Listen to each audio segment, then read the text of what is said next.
you. Looks like we've got a good group of people here, and I'm really glad to have everybody here. Tim, I don't know whether we need to always do. No, okay, all right. I just wonder if Minda's going to say you got to be more formal. Well, I don't think that's a problem, really. Maybe not. And then why don't we wait until they do something like that? So we'll just start the meeting. I'm really happy to have you all here today, and I think folks are coming in. I didn't realize Frank was coming. Wow, okay. Um, so obviously, I want to just introduce myself. I'm Karen Onen. I'm with the East Central Regional Development Commission, and we've got a grant. We did get our RTCC grant again for 25, 26. I'm really happy to say. It was we were always on pins and needles because you never know whether or not you're going to get a grant, of course, but we were really pleased to get this. So we will be continuing on. And just FYI, for this July 1st through June 30th of 24, 25, 26, this is kind of a planning time of a specific kind of a project that we're going to be proceeding ahead with. And then we have to reapply, it's just for a year, and we have to reapply in 26. And that will be a competitive grant. So with all the rest of the RTCC, so we're kind of being pitted against one another with who gets the best prize, who has the best project, and that's a little scary. Although we will be doing the ILT Academy again, which we had done previously. We're really glad that we've done it before. So we'll be doing that again. Michelle and I will be, and we've got a project in mind for that we wrote into the grant for when we applied with MnDOT.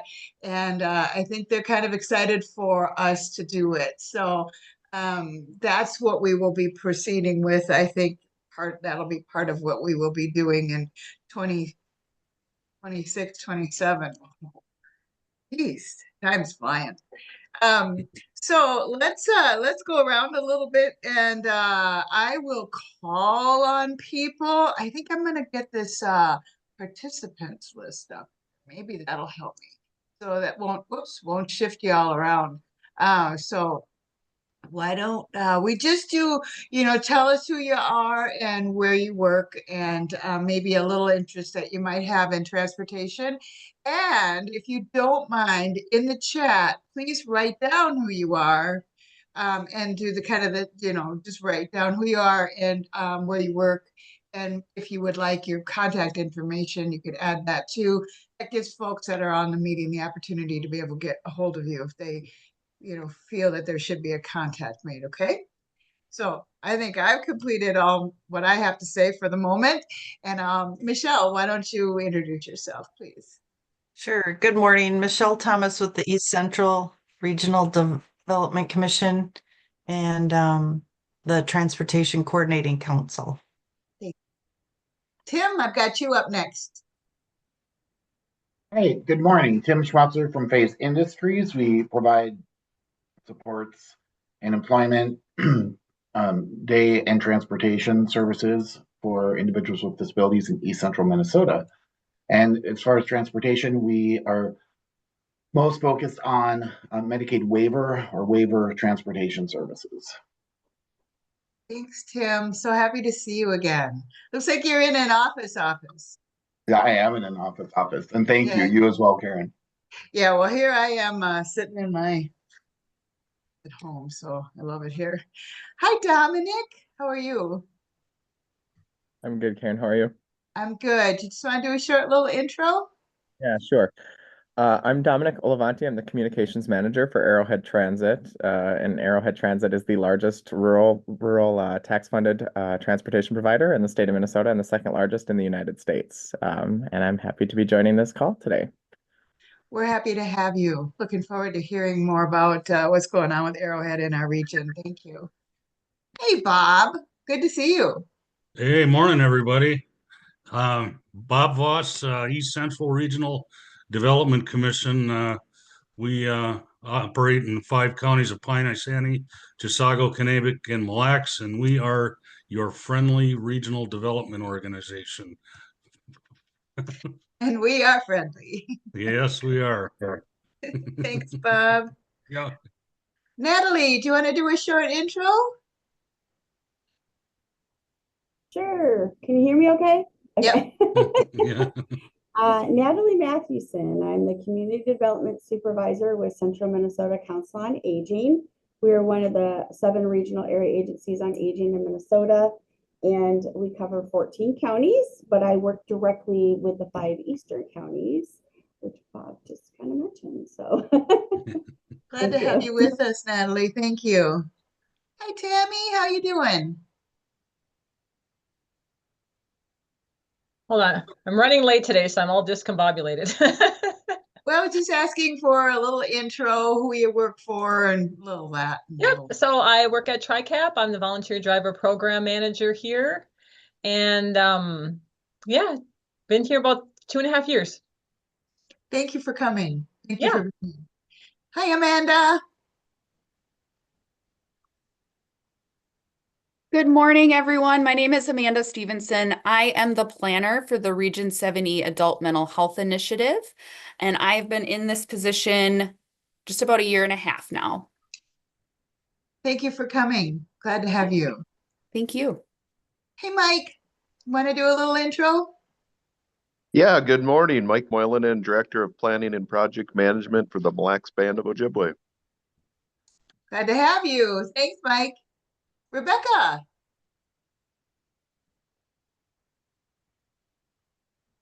There you are. Good morning, Rebecca Perotti, Business Service Coordinator with Central Minnesota Jobs and Training Services. Thank you. Glad to have you here. Fireflies. I know that's Sandra. I don't think Sandra's on though. Emily. Hi, Emily. Good morning. This is Emily Carpenter. I'm a Community Partnerships Manager on staff with mHealth Fairview. I work directly with our 2 North Metro medical centers, so Northland Medical Center in Princeton and the surrounding hospital geography, and then Lakes Medical Center in Wyoming. Thanks for coming, Emily. Glad to have you here with us. Hi, Chris. You made it. Yes, I did. You're not even late. No, been a busy morning. Good, good. Little intro. Yeah. I'm Chris Fornes, Operations Supervisor at Timber Trails, and yes, it's been a busy morning today. I just got a skunk out of a trap outside without an incident. Oh, you know what? I've done that, and I didn't get sprayed either. Thank God. Oh, wow. Good for you. So I bet you're still a little nervous from that. Yes, I know. I want to play with. No, yeah. It's like, what are you gonna do? You gotta open the door and let out. Oh, yeah. So that's it. I'm the Operations Supervisor at Timber Trails. Helen's retired. Kathy and I are working on still a lot of things moving, and we got a lot of work to do. So. Okay, well, later on in the agenda here, we've got more time if you want to add anything to that. And if you don't, that's fine too. So we'll be going through the list on the agenda. Okay? Okay. Okay. Mark. Hi, Mark. How you doing? Hey everybody, Mark Schermerhorn, Anoka County Transit. We have a volunteer transportation program, Transit Link Dial-A-Ride, it's this TCAP, and then we also have a Commute Solutions program. So nice to see everybody. You've got so much going on there. That's just awesome. Ted. Hi, Ted. Good morning, everyone. I'm Ted Nelson. I'm with MnDOT, Office of Transit Active Transit. I am the TPM for TriCap and then pretty much all of Northwest Minnesota. Thanks for coming. Glad to have you. Let's see, where are we now? Frank. Hi, Frank. Hi, Frank Dalma, researcher at the Humphrey School of Public Affairs at the University of Minnesota, doing a research project sponsored by the Empowering Small Minnesota Communities program, where East Central is a the client. And we'll be wrapping up our work this summer and look forward to being able to present that. Glad to have you. Thank you. Let's see, where are we here now? I think Molly. Are you on, Molly? I just see family pathways. I'm just wondering if that's you. Hey Karen, No. it's What? Tony Buttacavoli. Nice to see you, Tony. Yeah, nice to see everybody. Tony Buttacavoli with Family Pathways, Executive Director. And just quickly, our three main pillars of service are aging services, domestic violence, sexual assault services, and food access. And then, of course, we have 10 thrift stores that support revenue for those programs. Wow. Good to see you. I love your last name. It just kind of rolls right off the tongue. It's awesome. Anne. Hi, Anne.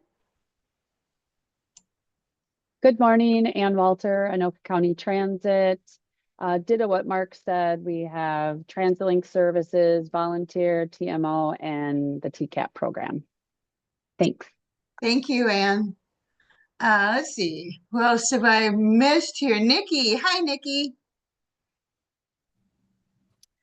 Good morning, everybody. Nikki Clandrud. I'm the manager of community benefit and engagement, based out of Cambridge Medical Center, but a part of Alina Health. And transportation really ties into the work that we're doing around health-related social needs. Definitely. Thanks, Nikki. Have I missed anybody? I think you got everybody, Karen. Awesome. Okay. Good. Let's move on. And I would just want to thank everybody for being here. Oh, somebody else. Who is that? Jeanette. It's Jeanette Kester. Oh, Jeanette. Let's see here. I don't see her on my list yet. Jeanette, can you hear us?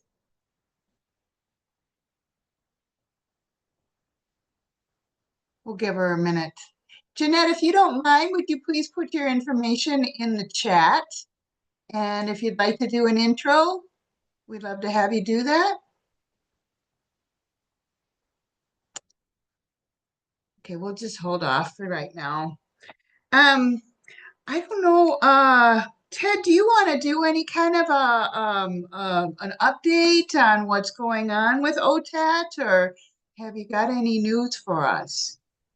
Yeah, I can, I'll give you a little bit of an update. I'll let the systems do their update, but on the OTAT side, we got the Greater Minnesota Transit plan that is out into the public. They're going to be doing some public events coming up. They have a bunch of us. I'm sorry, I'm not used to using this. I'm used to using Teams, so I'm not on camera. Sorry. But anyway, we have a bunch of events across the state that OTAT staff are signing up for to be at to get some public input through surveys and stuff, and just to answer questions and stuff at those events. I'm not sure if they're going to send that out to systems too, but it's throughout the state. So that's coming up. We're closing out 2024's contracts with the systems across the state. So we're in the process of doing that. I know the systems that I have are either receiving payment or really close to closing out their 2024 contracts. They are starting up field audits this year, so they're doing on-site audits where when COVID hit, there was basically all desktop audits, but now they're going out to the systems for that. We are closing out the 5311 transportation comprehensive reviews. This year should be the final year for them, and then they're transitioning over to the rural 5307 systems. They'll be doing a few of them this year. MnDOT has opened up the applications as of, I believe it was the first of the month for operating for a rural vehicle. So those applications are out to the systems. We've had webinars for both of those already. And so they'll start applying for 2026 operating grants and vehicle applications. And let's see, what else do we got going on?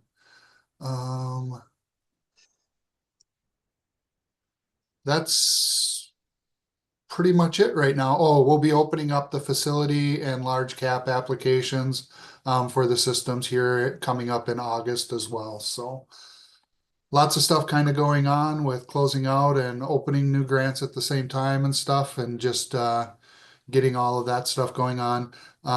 We have a couple systems that will be receiving, or we have one system. I have one system that will be receiving the first propane bus for 5311s, I believe, in the state.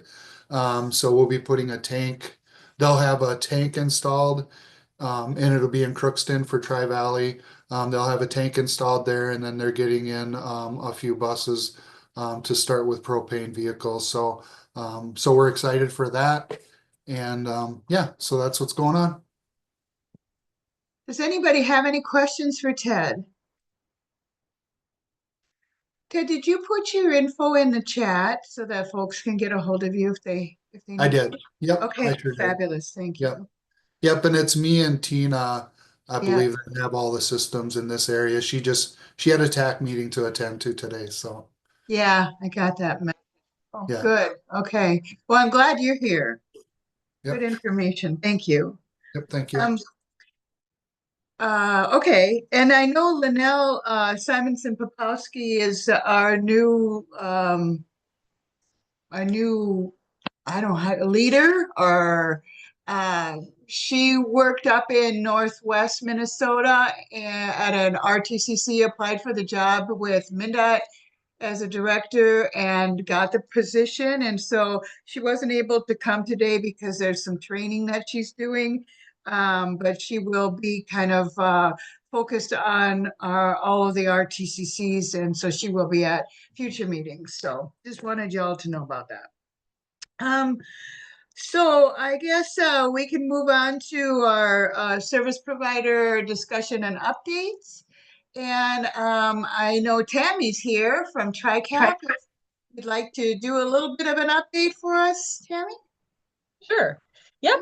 So we have been steadily increasing our ride counts for all of our volunteer rides. We've luckily been increasing our driver count as well. We did hire 4 new drivers in the past couple months. So now we have a couple more in Big Lake, which is great. And we have one in Clearwater. We didn't have one in Clearwater before.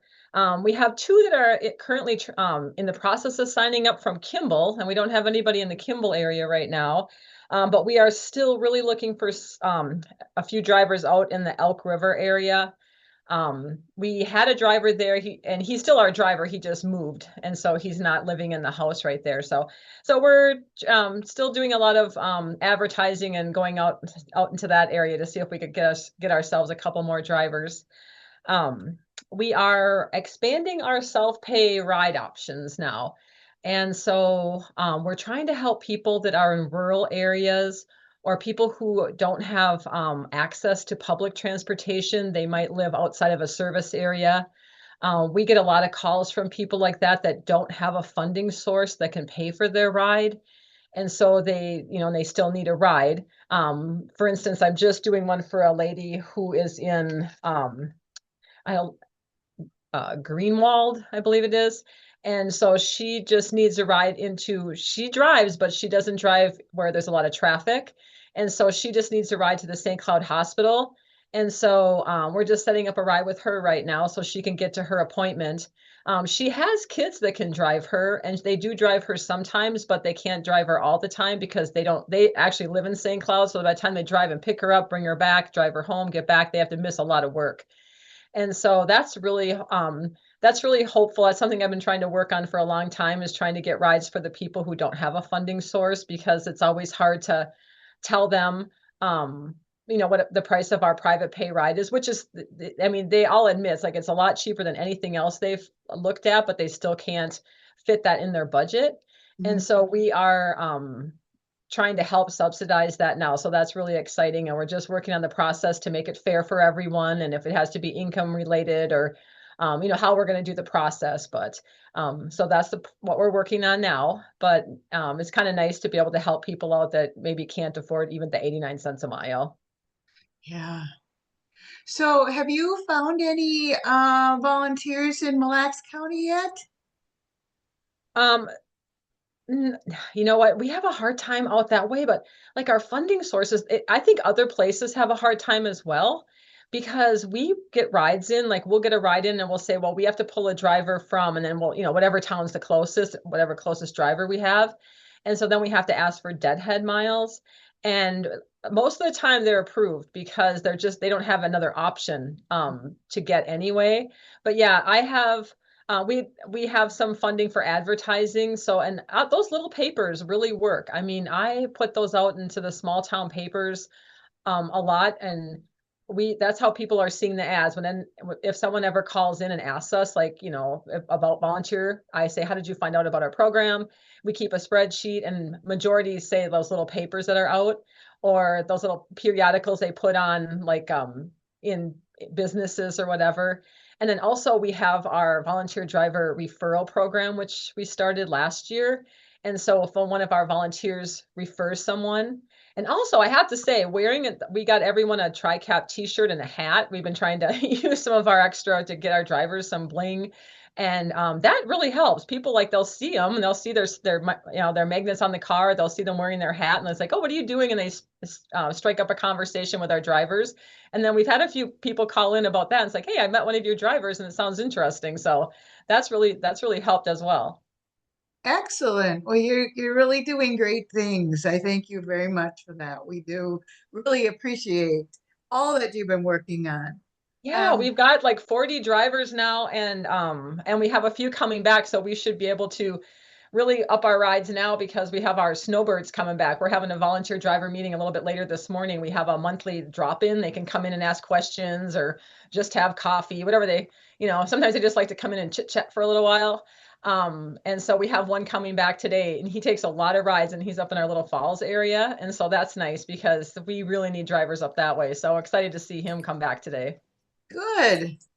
Well, Mark, did you have a question? Yeah, Tammy, I think you started to say, what's the referral program? What do they get if they refer somebody? We tried that a couple different ways, and they couldn't pay or whatever, it's tricky. Well, so yeah, I had to wait until we had a little money in the budget for this. And so we have it kind of set aside. And so we do, if they get we went up a little bit in the amount we offer. Right now we're doing, if they get someone to come to us and they sign up, they get a $50 referral bonus. And then if they stay 6 months, then they get another $75. Ooh, that's really good because, they travel in good circles. So they probably know somebody that yeah, is we started out with just 20. is. Well, we had to start with $25 because that's what we had in our budget at that time. But now we have set aside a little bit more in our budget. So it's, it's a little bit more of an incentive to refer someone. So, and it's been working. So they like that option. Yeah, that's awesome. It is awesome. Good. Any other questions for Tammy? Well, again, if you want to make sure that you have your information in the chat, Tammy. Yep, I have it there. Good. Thank you. Any news that you can think of with TriCap bus services? Is there anything that Barb has mentioned? Are things going okay over there? Yeah, I messaged with her this morning and she said Rhonda, but Rhonda didn't show up or is not here, huh? Because she said Rhonda was going to be here today. I don't see her on the list. Yeah, I'm not as of right now. No. Maybe she okay. will. Yeah, and I'm not it's versed on the bus side. So okay. We do put we have our rides on the bus, which has been working out. So volunteer drivers. So we try to use our bus service as much as possible. And with our new service, or with our, with our rides that we're doing, and with their bus drivers on their, I don't want to say their break, but in between, like if they have a pickup and then they have like a couple hours before they have to go back and bring people home, we've been trying to fill that up with rides. And so we've been really like working with them a lot closer and getting a lot of our rides onto the buses. So that's been great. Yeah, great. Well, I just wondered because, there's a gap there that we want to fill in Benton County. So we want to, Michelle and I will be getting in touch to maybe have a meeting about that in the future. Because there's no service in there. So, I noticed that we didn't have a lot of rides in Benton County last year, and now this year it's steadily getting more. So because I even commented when I was filling out my report for last month, it's like, wow, we've really upped the rides in Benton County. We do, I think that was kind of due to like one person who was getting quite a few rides. So that always kind of skews it a little bit. But yeah, we've been with the volunteer driver program getting more rides in Benton County. yeah, I would bet. Okay, sounds great. Thank you. Yep, thank you. Dominic, you're up. Yeah, okay. So Arrowhead Transit has a couple things going on down in the Pine, Chisago, and Isanti County area. You want to share a screen or show anybody anything? Did you want to Sure. show any of your maps? Okay, let me Um, make sure that I can get you. Come on. Okay, I'm gonna make you. Where are you? There you are. I can make you a co-host, and maybe then you can share if you want to share. There. Yeah. Okay. I think you have to stop sharing, Oh, Karen. sorry. I'm old. I can't. Okay, there we go. Okay. Woo!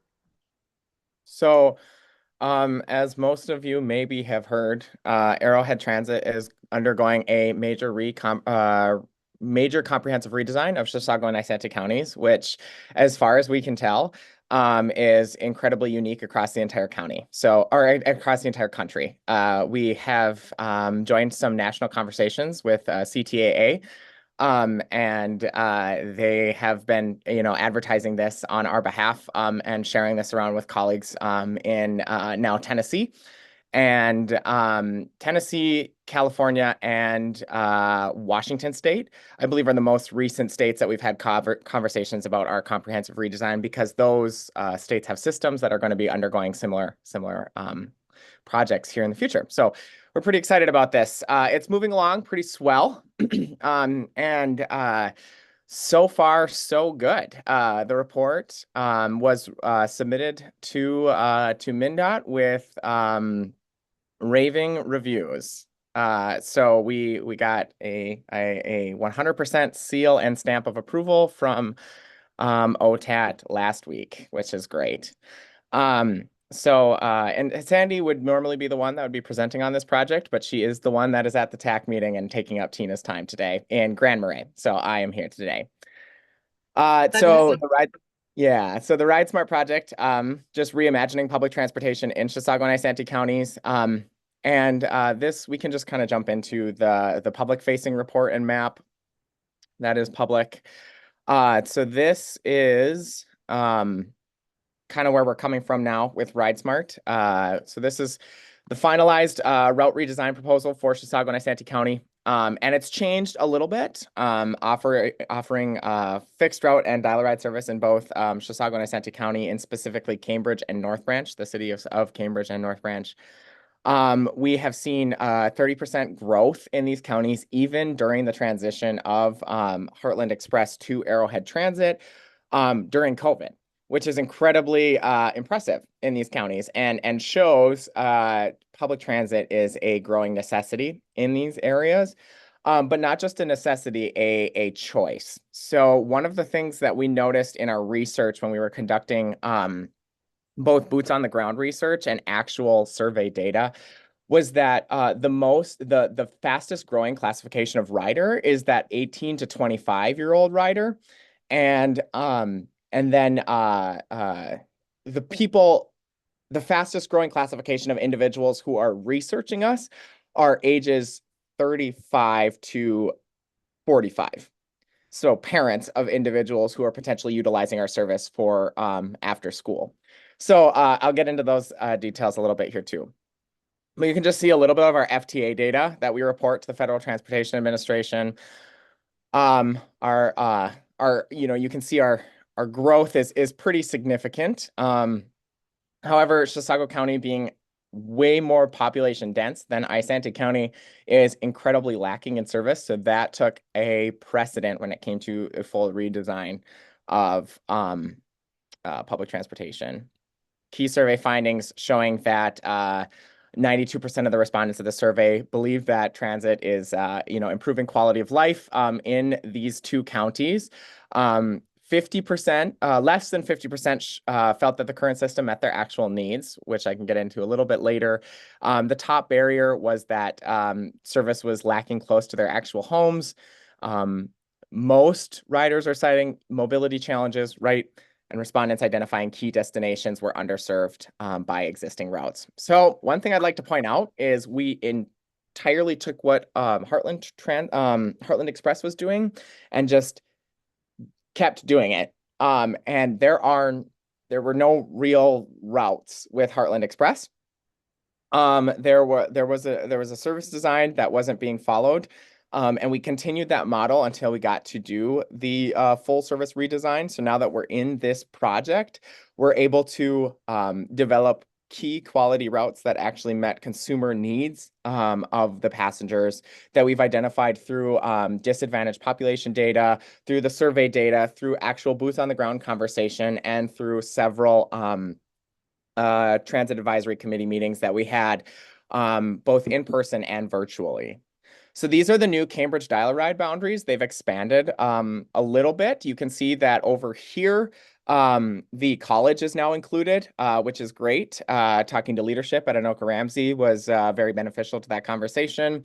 Many students, of course, they don't have their own housing on campus. So just connecting interconnectivity to the city via public transit is really, really good. And we expanded down to the quick trip south here on Highway 65.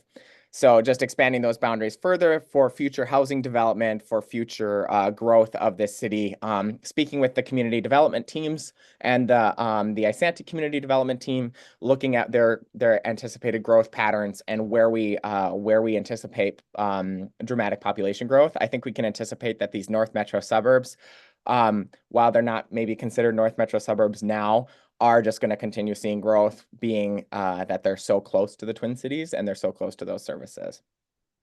Same thing in North Branch.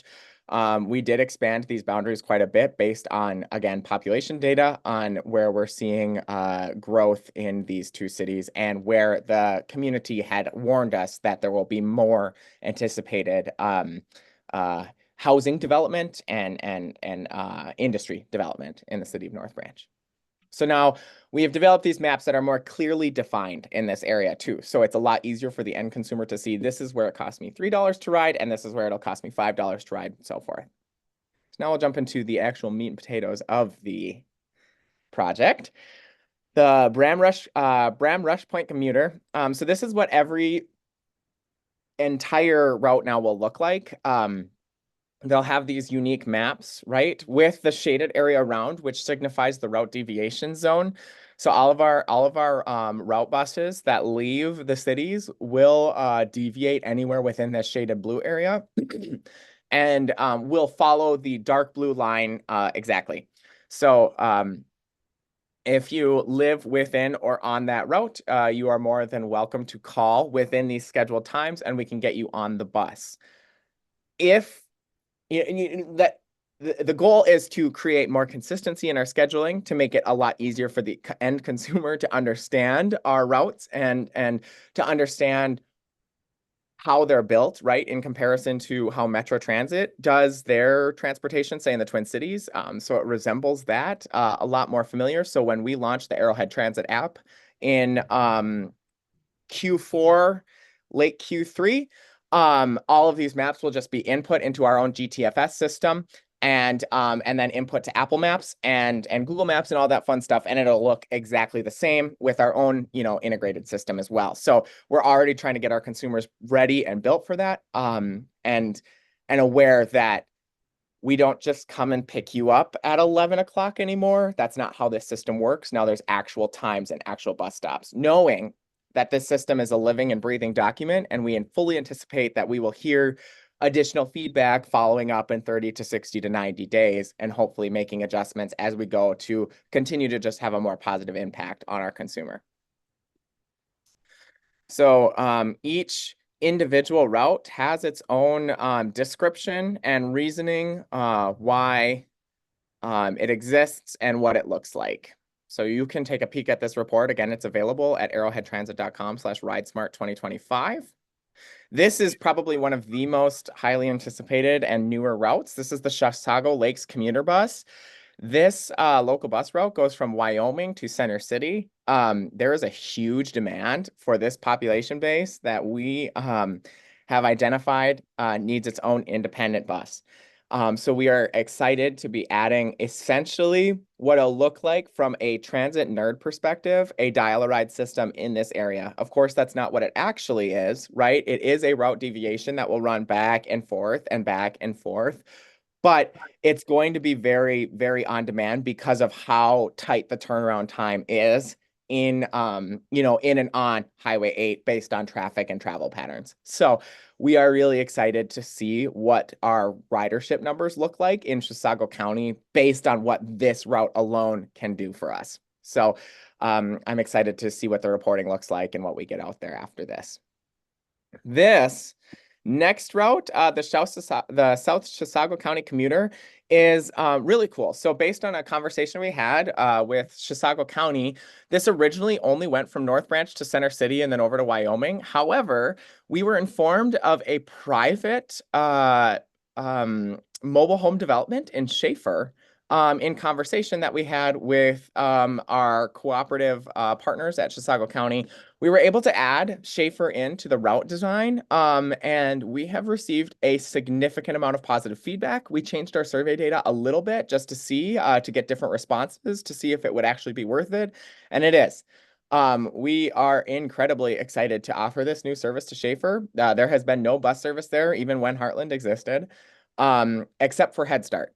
So we are excited to expand here, obviously, to a mobile home park that is private.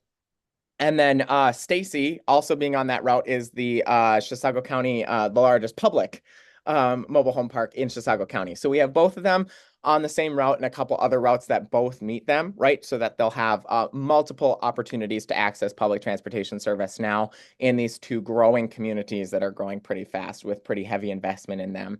Also then getting them to industry where they might work or getting them to Fairview in Wyoming or a variety of shopping centers and so forth. So we're excited to be able to offer that now to those community members in Schaefer and on the Highway 8 corridor.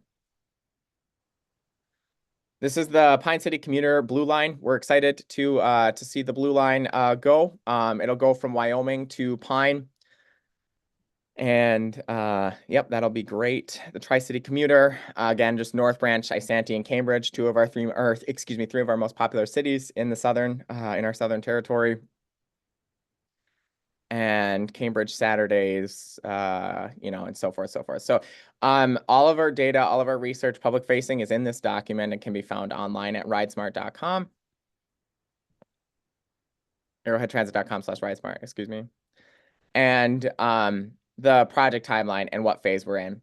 We will be launching this project, and I would encourage everybody to join us on June 2nd at 10 a.m. at our Cambridge garage.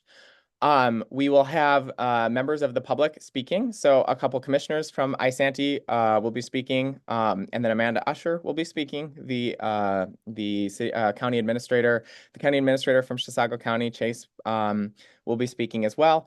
And then a commissioner or two from his side. And we're excited to hopefully get a few more speakers in on this project. But that day is going to be fun. The Minnesota Star Tribune will be there. KSTP Twin Cities will be there. A bunch of two other media outlets will be there. I'm blanking on their names right now, and I apologize. But it'll be a big day, and if you have an organization and you want to kind of show off a little bit, and you want to take advantage of the fact that there will be some free media attention there that day, I would appreciate you taking advantage of it as long as it makes Arrowhead Transit not look bad. So come take advantage, come enjoy the day. There'll be good cupcakes. There will be a lot of good times had and a lot of good conversation about the project. We're in the process of sending out a mass mailer to everybody in the system. or excuse me, everybody, every residential address in Chisago and Isanti County, and they'll be receiving 2 free complimentary tickets to ride the system. So we're encouraging the ridership, right, from everybody riding the system. One thing our survey data showed us is that it's not just low income individuals who utilize Arrowhead Transit. We had several respondents who are in that income bracket of over $200,000 in their annual household income utilizing Arrowhead Transit on a regular basis. So that's not unique to us. We know that that's rural transit and public transit in urban settings as well. And that was cool for us to see. And we're excited to be able to prove that. So we're sending those tickets around to encourage ridership. That is RideSmart. Are there any questions on RideSmart? No. Okay. Let's see. No. And it's all there online. So folks should check it out. We have a lot of really good video content coming out here pretty soon too. So if you don't want to read my entire report, which I totally understand because it's a lot of pages and a lot of information, there'll be some short form video content. So you can just watch that instead if you're curious. Also, just because there's a couple transportation providers on here, Arrowhead Transit is hosting the 38th annual Minnesota Bus Rodeo this summer. We're super excited to partner with MIPTA on that. Please, please, please, please, please, please, please, please, please, please come. Please come. We're super excited to bring it to northern Minnesota. It's never been like in greater Minnesota except for in Duluth or south of the cities in, like Austin or Rochester or, something like that. So we're bringing it to the Iron Range. We're incredibly excited. We've sent out some very funny AI goofy letters to all of our transportation partners around the state, encouraging them to come. It's going to be such a fun weekend. We have so many fun activities with the city of Virginia, planning and helping and getting ready for the entire event. Like they are incredibly excited to partner with us to host this event. So it is going to be a lot more than just the normal MIPTA bus rodeo. They are incredibly excited to be bringing this event to town. I encourage anybody who's willing to just come and watch or participate. We'll probably be doing a call for volunteers too at some point in time. Please just come. Like it's going to be such a fun day. There's going to be free ice bumper cars on the hockey rinks up here during the day. There's going to be a variety of fun activities, and then there's going to be a fancy meal that evening with I think the 3 options are chicken Kiev, Swedish meatballs and mashed potatoes, or smoked walleye with lemon and dill or something like that. So like Glad there's you're a not lot having no lutefisk. No, not lutefisk. I would never do that to you guys. Bring your own. No. What's the date of that, Dominic? Yeah, so the Friday night that everybody will be arriving into town to the hotel of choice will be July 18th. That'll be the welcome reception, right? The party. And and there'll be like drinks and a kind of just a nice evening, pizza, and a couple educational sessions for our judges and for our drivers. And then July 19th is the actual day of event, and that's going to be at Minnesota North College, Mesabi. So we will again send out more formalized invitations to that. It's also on our Facebook right now. In case you were curious, you want to just maybe get a little bit more information on it now. But we have sent out letters to all the systems. We'll send out letters to all of our partners eventually. Like we're sending out physical letters because it's kind of fun to get a letter in the mail, we thought. So we're doing that just to be a little bit more personal. Nice. Yeah. So that's exciting. We're excited to partner with MIPTA on that and bring that event all the way up here. So bring your mittens because it's pretty cold. And yeah, enjoy the northern Minnesota life. And then the volunteer driver program, we're excited to see our volunteer. So we hired a travel trainer and a volunteer recruiter. And she's doing pretty good work here. So she's actually doing a travel training in a few minutes. I'm going to go do a review with her and just watch her do her travel training after this meeting. But so her job is twofold. It's volunteer driver recruitment and that travel training. And her volunteer recruitment is going really, really well. She's developed some pretty cool materials to assist in the volunteer recruitment. So we've actually seen, since she's gotten brought on a month ago, she's brought on 10 volunteers. which is good. So she doesn't really know much about Arrowhead Transit, but she's been able to bring on some volunteers, which has been really, really cool. But moreover, she's been doing mass distribution of materials and working networks and working people and doing education on what the volunteer driver program is. So we've been building out some resources for her too. We have these cards that are pretty unique. I wish I had to show you, but they explain how you can earn some extra cash, volunteer and be a part of your community, blah, blah, blah, whatever. But on the back, it's an interest form where you can put some generic information and a stamp, and it mails right back to Arrowhead Transit so that we can reach out to you and, you've just shown your interest if you don't want to fill out the online form. So we have an online form version of it, and we have an in-person version of it or a mail-in version of it, excuse me. So, and also her phone number is on it as well. So that's been kind of neat to see how that's been working. And like I said, it's worked a couple times now. Dominic, do you think is she doing advertising in small local newspapers like Tammy does? Or where do you think most of the volunteers are coming from? Our volunteers are coming from word of mouth conversation. So we're taking a more guerrilla approach to our marketing efforts right now while we're building out different resources.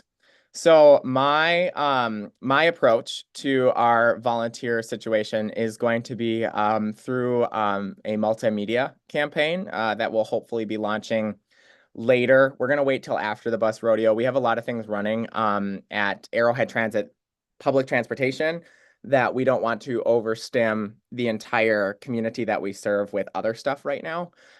So we are building out assets of personal stories, of video, blog content, a variety of different things that will end up. I'm assuming in earned media, my Star Trib contacts are willing to do a story on the volunteer driver situation in Minnesota. So they're going to come up and interview a few of my volunteer drivers and interview my team on what volunteer driving looks like in Minnesota, which is really cool. That was a fun conversation to have. So excited to have built that network of people statewide. And I think I have NPR on the ropes too. So hopefully we'll get an NPR story out of this as well. But we're gonna try that way first and see what we can do when it comes to this recruitment effort. So TBD. We are tracking everything, of course.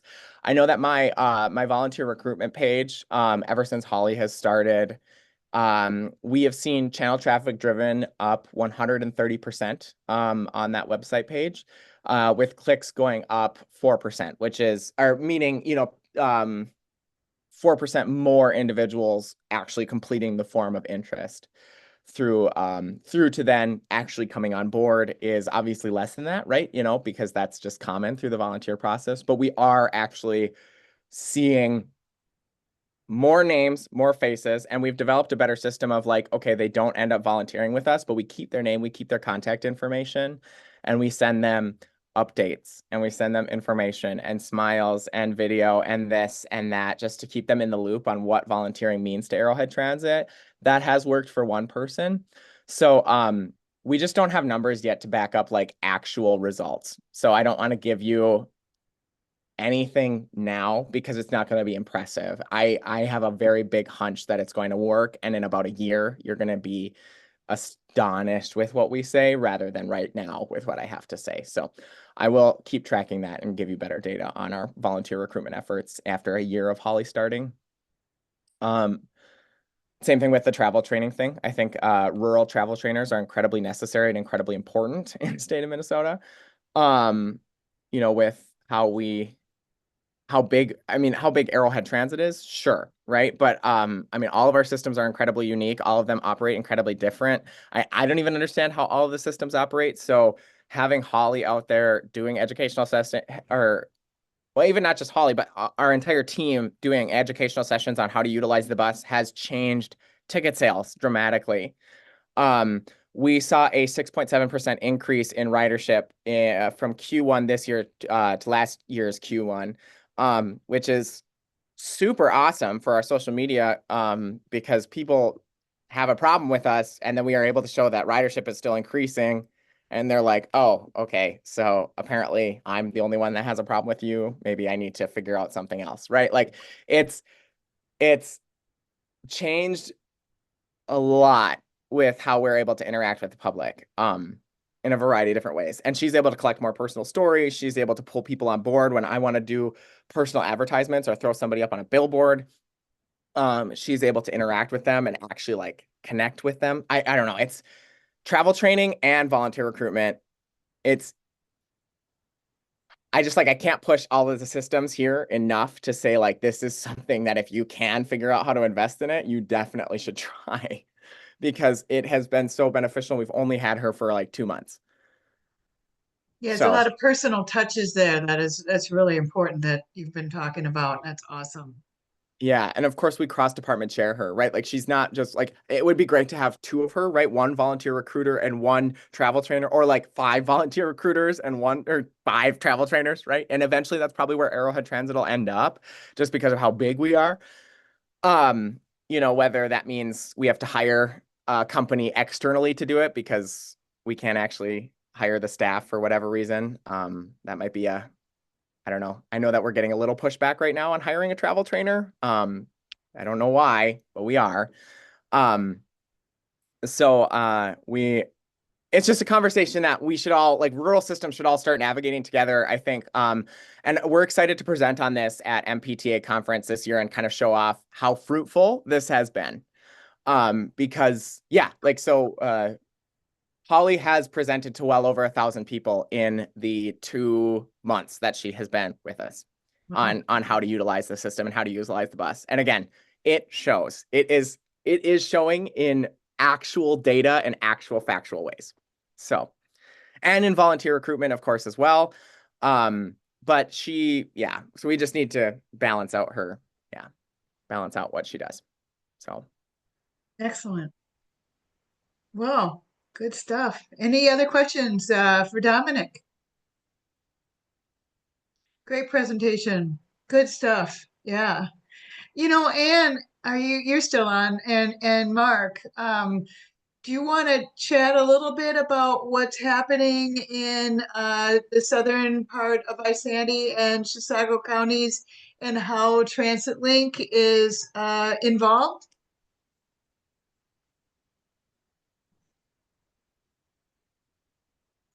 Wow. Mark, do you want me to speak? Yep, or? go ahead. It's your Okay. program. So, we're coordinating to have some transfer sites along the Highway 65 corridor and then 35W, so that if somebody wants to come south into Anoka County or wants to go north, that we can work on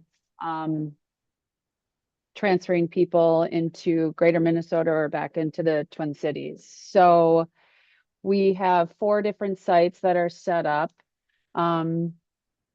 Things that we have to take a look at because it's 2 different systems, greater Minnesota and what the Met Council oversees is looking at the different, how are we going to do reciprocating fares?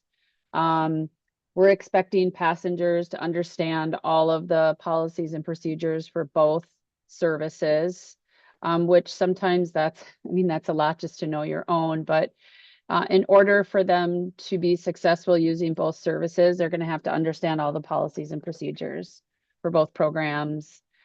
So we are looking at having the transfers occur between 8 a.m. and 3 p.m. And part of that is to not strand customers. So let's say somebody was in Anoka County and needed to go north. Our reservations closes at 3:30 and our vehicles operate in a 30-minute window. So we want to try and eliminate people getting stranded and how to handle that. So I've provided phone numbers to providers on how to get a hold of people.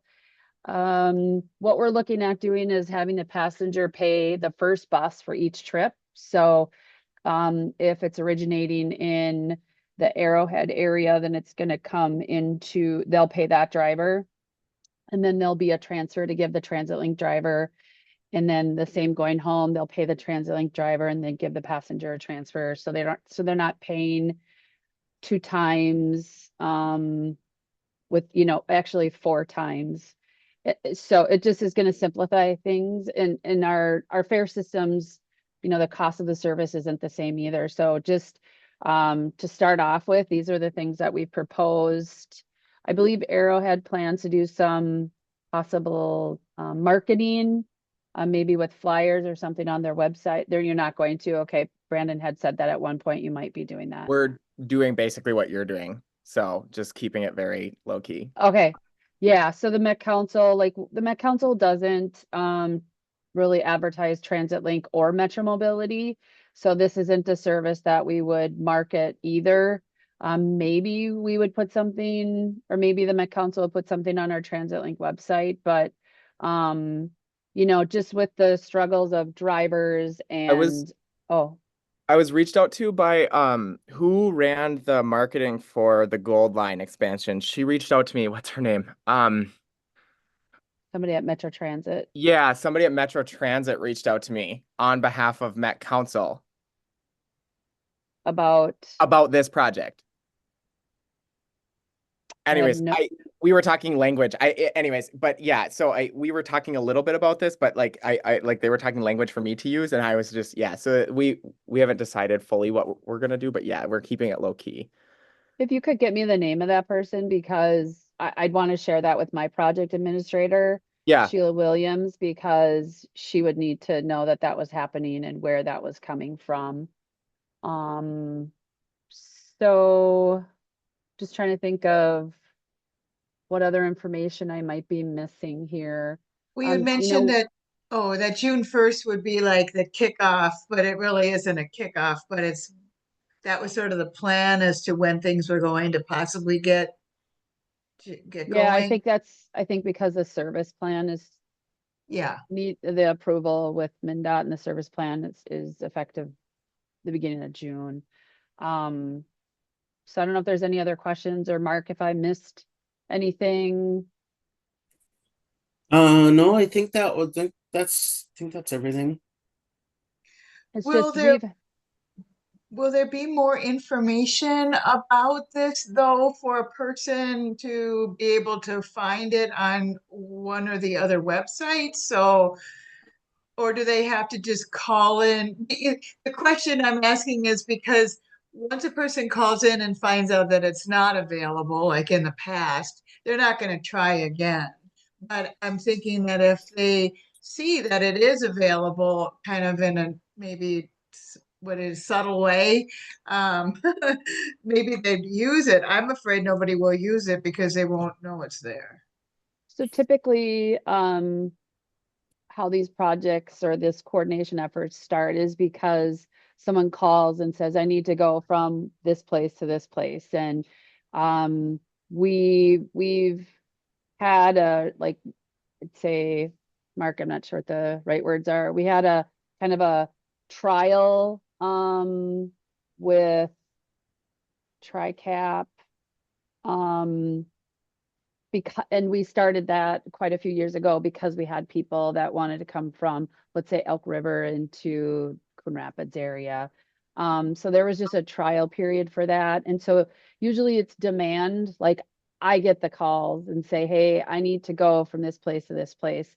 And we really kind of started this project, or we had interest back in maybe 2018 or 19. There was someone who lived in Anoka County, like the border, and needed to go to dialysis in Cambridge, I think it was. And so just, the need isn't the need. Well, we really don't know what the need is because we're not necessarily hearing about it, because maybe people don't, like you said, they don't know that it's available. But so it's really going to be somebody calling, probably one of the providers, saying, hey, do you know how I can get to this place? And my direct number, they could call me and I can help, try and coordinate and facilitate what might be the best way to handle, making that happen. But what I was going to say is it's like not a guarantee that we're going to be able to provide these rides. Like we have a pretty good driver pool. Summer, we have less demand. I mean, probably the same for a lot of different programs, but so we'll do our best when we have the requests come in, but it's not going to be a guaranteed ride. But at least we have something in place in case somebody calls and says, I need to get here, I need to get there. How can I make this happen? So I think the important part is to have something in place. Whether people end up using it or not, I can't say. I'd have to, the last person I talked to, I'd have to go look in my notes and see if I can find that person and then say, hey, this is available. Here's the parameters. Can't make a guarantee, but we have something here. So that's what's really important. I would just add that I guess advertising or whatever doesn't just fall on like Met Council or Anoka County or Dominic with Arrowhead. I mean, Karen, as RTCCs, I mean, we're all about getting the word out on services that are available. So Yeah, we'd like to, but we don't want to do that if you guys don't want us to. well, I mean, I guess kind of our cornerstone is to make sure the public knows about services, and you got to tread that line. I mean, Yeah. it's kind of the whole justification of TCAPs and RTCCs, and if we're limited from doing that, then that's larger questions can be asked. What's that? What does tread the line mean? Not make people upset, but yet give the public what they're looking for. Oh, okay. I would say if that's something you wanted to do, Karen, that I would feel more comfortable just reaching out to my project administrator and saying, hey, they're considering doing some advertising. Like there's already like a lot of pressure to be able to provide the services that we have out there, especially like that you have all these new services starting in June. So I mean, I do think we have to be careful how the information does get out there. And originally it was presented that there was going to be advertising from Arrowhead, that there was Brandon, talked about that. So that's why we asked our council about, hey, what do you think about this? And it was maybe there'd be a blurb on the website. So I understand things change. So I'd have to check with my project administrator to see what she thinks about the advertising. Well, I guess the reason why I would like to do that is because we all hear about, for example, Timber Trails had they had an expansion to their transportation, and it was called Beyond Timber Trails. And we applied for a grant to do some advertising for them through AARP. We didn't get the grant, but it failed. And I think it's because people didn't know about it. It wasn't advertised, out there enough. And if you don't get the riders, it's going to go away. And so it's kind of a chicken and egg thing, because if we don't tell people, they're not going to use it, and if it's not used, it's just going to go away. So I just want to make sure that it stays available to people, and it won't if it's not used. So Maybe a better conversation to have like later. okay, I think. all right, okay, Yeah. we got to move on, I suppose. But yeah, I'm really glad that we're all here to be able to have a chat about it, though. But yep. Yeah. Oh, Rhonda's here. Okay. All right. So we'll transition on. Let's see. I've got Karen, excuse me, Chris, do you want to say anything about anything that's changing or updates for Timber Trails?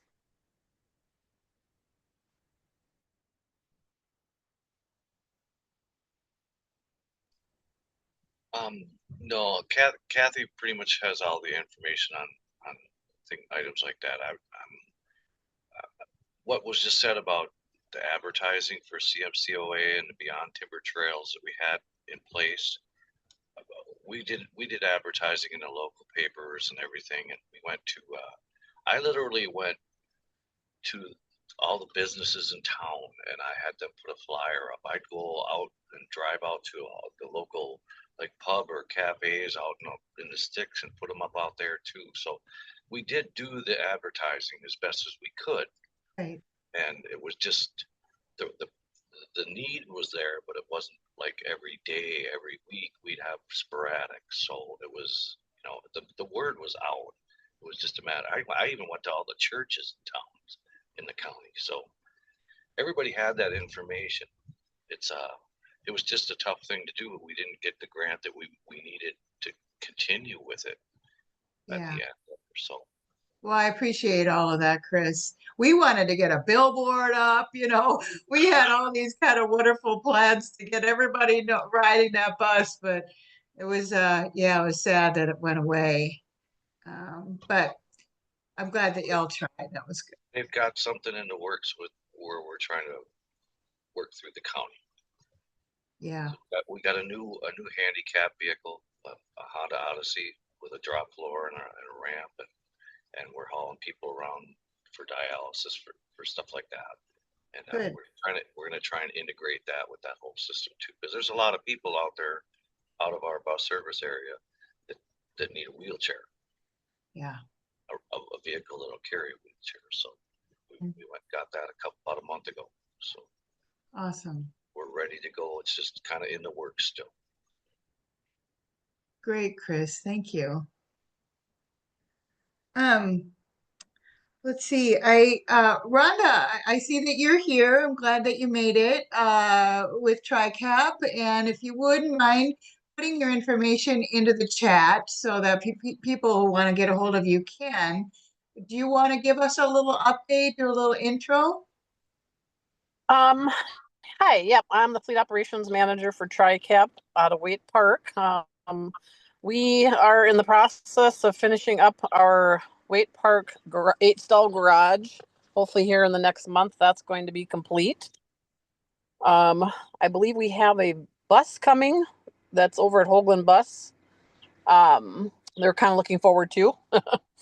And I believe we got approved for a van as well. So Good. really not too much happening, but that's sometimes okay. Awesome. Good to know. Okay, great. Well, thank you. I'm glad you made it. Yeah, and starting June 1st too, we're going to start a route that goes from Princeton, Malacca, Forest, and Foley into St. Cloud 1 day a week.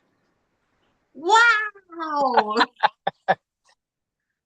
June So 1st. that's good news. Yeah. Malacca, Princeton. Wow. Okay, Yep. is that on your website anywhere? I think they're just going to be posting it here shortly. We have a flyer that we could send, and yes, it will be posted, I think, shortly, or it may be up already. I'm not quite sure. Kimberly was taking care of that, but so yeah, that'll be 1 day a week. I believe it's Wednesday, so we'll see. We may need to adjust the days depending upon the need. I had no idea. After we yes. So that was part of our service expansion. We were doing what was called free flowing route between Princeton, Malacca, Princeton, and Zimmerman. And we decided on the one slow day that we had, we would go into St. Cloud instead. So we'll see how it goes. Let us know so that we can get that up on our website and, help you advertise that a little bit. Yeah, for sure, for sure. Yeah, we can do that. Nice. Well, that just made about my it, week. Oh, good. Thank you. Wow. Good, good. Michelle, do you want to talk a little bit about what's going on with Stark Transport? Sure. They have Stark Transport it has now UCare contracts for Chisago, Isani, Kennebec, and Pine counties. So there will be more waiver transportation service available in those counties. However, they're going under the name of Northern Transportation. If you refer people to UCare for a ride through them. And he said that they prefer a 2-day notice, but sometimes they can accommodate day of service. It just depends on what kind of what their day looks like and schedule looks like. They also have a new contract with Isani County Family Services for county waivered people, specifically for dental service. So they will pick someone up and bring them to the office in Cambridge or from wherever they are. He said they've even gone as far as the Twin Cities to take someone to a dental appointment. So that's a nice new service for folks as well. They are in discussions with Seven County Mental Health, exploring a potential partnership for individuals with waivers in our Seven County metro area, or I'm sorry, our Seven County central Minnesota area. And another thing, we kind of connected him with the Isani County Rodeo for their Safe Rides program. So they're in conversation with rodeo producers for public safety for that event. They also have an airport shuttle. That's kind of a new thing that they have a 11-person van that can take folks to the airport. It's for special events and weddings to reserve. They have a smaller 6-person van, and then they have 4 sedans that fit 4 people comfortably. So yeah, and their Safe Rides programs or program is in Isani and Chisago counties right now, still growing. People can receive up to $10 off their ride home from participating bars and restaurants in Isani and Chisago County. So they're growing as well, and it's another really great transportation service that we have in our area. So Do you want to put the information in the chat of how a person would reach Stark Transportation or get more information about that? That'd be Sure. awesome. I have yeah. Yeah, you have a flyer. I do, but I don't know how to get that into the chat. So, yes. We'll probably be posting that flyer on our website, do you think? Sure. We can send out a link to it. Maybe that's the easiest way after the fact from Okay. those folks that are here. Okay, that sounds great. And by the way, I am going to be sending you all the chat. So, I mean, I'm granted it's going to be sent as chats are sent. The links don't necessarily work, but you can copy and paste the information into your browser and that'll work. So, okay, is there anybody else here that would like to give an update on transportation services or ask any questions? So I think we'll move quickly through the end of this because we have kind of gone over time. Although, you know, these meetings do take a while. I haven't seen each other since January.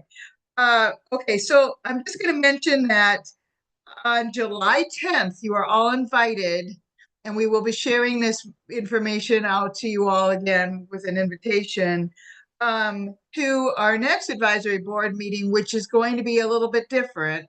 The Empowering Small Minnesota Communities program, which Frank is on the call right now, through the Center for Transportation Studies at the University of Minnesota, will be giving a presentation of their findings that they found through their focus groups that they had and their qualitative and quantitative data.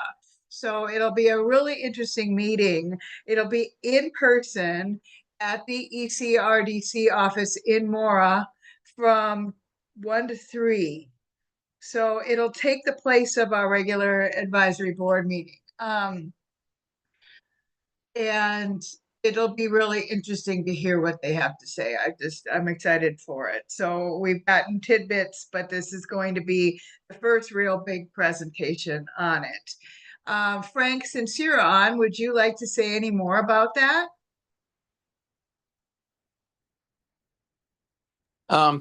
Yeah, just quickly, just to say that we've basically written both good drafts, working with Karen and so forth, as they've been developing some of their own deliverables and so forth. But we've basically wrapped up our findings on the quantitative and the qualitative sides, and we'll be spending the next few weeks integrating those so that it does sound like one hand is talking to the other, just to mix a metaphor as well. And we're looking forward to the opportunity to kind of share what we've learned. Karen, we might want to do a quick follow-up regarding this, the update from Timber Trails today on some of those findings. And then we'll just, that'll be sort of the opportunity to roll out what we heard. Look forward to, you know, this has some ground truthing to it too. It's not going to be our be all end all, and then we'll walk away as soon as we're done. We're looking forward to hearing from everybody when we make this presentation and getting feedback and seeing how it can all move forward from there. It's been a really exciting journey, and I think there's some really good information that's going to come out of this. So, yeah. Thank you for doing all that work with us and with Lighthouse Child and Family Services. So, like I said, we will have an invitation out to folks, and you'll know about it again, but put it on your calendar if there's a chance that you can make it. We'd appreciate having all of you there. We will be inviting all of the county commissioners from the region. We've got some legislators that we want to invite and some media, and city boards, and others. So it's a big deal. It's a really big deal. So thank you. Well, moving on, let me just say, I want to thank everybody that wrote letters of support for us when we applied for the grant for the RTCC with MnDOT. Really appreciate all of those. They're all sent in, as well as all of the letters of support that you wrote for our MADI grant, which is the Mobility Access and Transportation Insecurities Grant. We don't know where that's at yet. As far as whether we will get it, we submitted the application on April 29th, and they will be doing the announcement of funding by June 13th. So they say that if we get it, we're supposed to start working on it by August 1st. So that's really exciting. We've got really good people behind that NETI grant, and including Elliot McFadden at MnDOT, who's been working on the Mobility as a Service project, which is a big part of the MADI grant, which is, you know, all of the apps and such that you find on your phone. We've got others like the Great Plains Institute, they're working on it with us, as well as Jefferson Lines. So it's got a lot of meat on it. It's very exciting. So one last thing I just want to mention, and what I've got to talk about, is there's going to be a survey going out to tribal transit departments, public transit service providers, and MnDOT regarding bus stops. And I'd like just to let you know that it's coming. It's coming through the Transportation Research Board, which I'm on a panel for them, and I'm working on that with them. So I've just encouraged those of you that are on here to watch for it, and please fill it out. So it's a very important survey, and the data that they get is going to be really relevant for all of us. So anybody else have any questions, any thoughts, anything, parting words?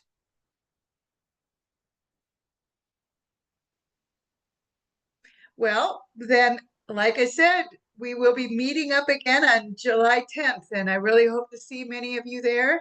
And like I said, it's in person at this point. And we hope to fill that room, standing room only. And like I said, I will get this chat out to you all, and I will also be, I also have it in, AI is doing a summary.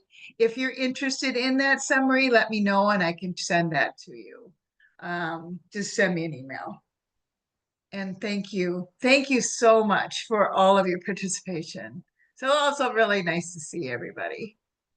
See you in July. Thank you. Thanks so much.